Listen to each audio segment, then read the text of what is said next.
কংগ্ৰেছে এই মুহূৰ্তলৈকে কোনো ধৰণে স্পষ্ট কৰা নাই যে তেওঁলোকে প্ৰতিবাদ কৰিব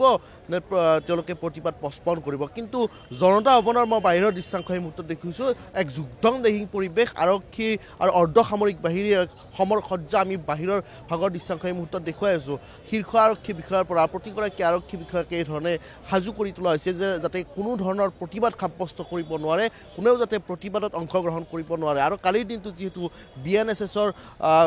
163 নং ধাৰাৰ অধীনত যিসকল লোক 5 জনতকৈ লোক একগোট হ'ব নোৱাৰিব বা ৰাজধানী এলেকাৰ 1 কিলোমিটাৰ ব্যাসাৰ্ধত কোনেও যাতে উচ্চ স্তৰত শ্লোগান দিব নোৱাৰে, কোনো যাতে সমাবেত হ'ব নোৱাৰে, এই ধৰণৰ কেইবাটাও নীতি নিৰ্দেশনা ইতিমধ্যে পূব জিলা আৰক্ষী আয়ুক্তই ইতিমধ্যে নিৰ্দেশনা জাৰি কৰিছে। আৰু সেই নিৰ্দেশনাৰ পাছতে আৰক্ষী বিষয়াসকল বা আৰক্ষীৰ যিসকল লোক, আৰক্ষীৰ যিসকল জোৱান, সেই সকলোকে এই ধৰণে সাজু কৰি তোলা হৈছে, অৰ্ধসামৰিক বাহিনীক সাজু কৰি তোলা হৈছে। বাৰে বাৰে এটা কথা ক'ব লাগিব যে তৃষ্ণা, যে প্ৰতিবাদৰ যেন ভূতে এক প্ৰকাৰ খেদি ফুৰিছে চৰকাৰ প্ৰশাসনক, আৰু প্ৰতিবাদমুখী মূৰ কৰাৰ বাবে এই ধৰণে আৰক্ষী প্ৰশাসনক এই ধৰণে সাজু কৰি তোলা হৈছে। আমি জনতা ভৱনৰ বাহিৰৰ দৃশ্যাংশ দেখুৱাইছোঁ, হাতত লাঠি বা এই ধৰণৰ যি সমৰ সজ্জা সেই সকলো লৈ আচলতে এই ধৰণে সাজু হৈ উঠিছে। ইয়াতে আৰক্ষী শীৰ্ষ বিষয়া আছে, আৰক্ষীৰ প্ৰতিগৰাকী জোৱান আছে, বিভিন্ন মহানগৰীৰ বিভিন্ন যিসমূহ থানা সেই থানাৰ আৰক্ষী সকলক ইয়াত মোতায়েন কৰা হৈছে আৰু সকলোকে সাজু কৰি তোলা হৈছে যে কোনো ধৰণৰ যাতে প্ৰতিবাদ সাব্যস্ত কৰিব নোৱাৰে। ইয়াতে অত্যাধুনিকভাৱে তেওঁলোকে সাজু হৈ উঠিছে, কাৰণ বুধবাৰৰ দিনটোত ৰাজভৱন চলোৱা কাৰ্যসূচী, কংগ্ৰেছৰ ৰাজভৱন চলোৱা কাৰ্যসূচীত এক অপ্ৰীতিকৰ পৰিৱেশ সৃষ্টি হৈছিল। এগৰাকী কংগ্ৰেছ নেতাৰ মৃত্যু হ'বলগীয়া হৈছিল, আৰু সেই ঘটনাৰ পাছতে ইতিমধ্যে মুখ্যমন্ত্ৰী হিমন্ত বিশ্ব শৰ্মাই ইতিমধ্যে সেই সমগ্ৰ ঘটনা সন্দৰ্ভত তদন্ত ঘোষণা কৰিছে, আৰু তাৰ পাছতে কোনেও যাতে এই ধৰণৰ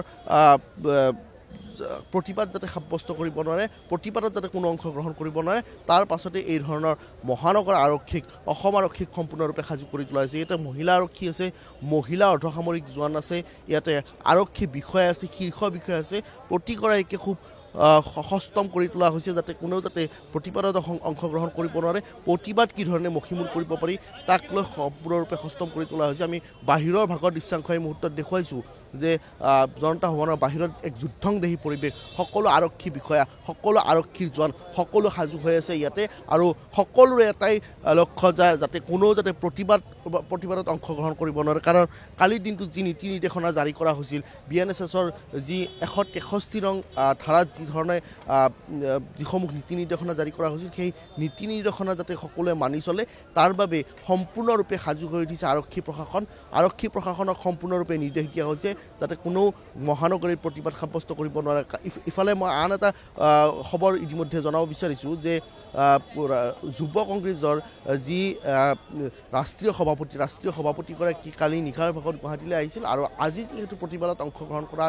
কৰাৰ কথা আছিল, আৰু সেইবাবেই প্ৰতিবাদত অংশগ্ৰহণ কৰাৰ পূৰ্বেই যিখন হোটেলত আছিল গণেশগুৰি মানিক নগৰ, সেই হোটেলখনত ইতিমধ্যে তেওঁক আটক কৰি তাতে ৰাখি থৈ দিয়া হৈছে। আৰু কোনো যাতে গুৱাহাটীৰ কেৱল জনতা ভৱনেই নহয়,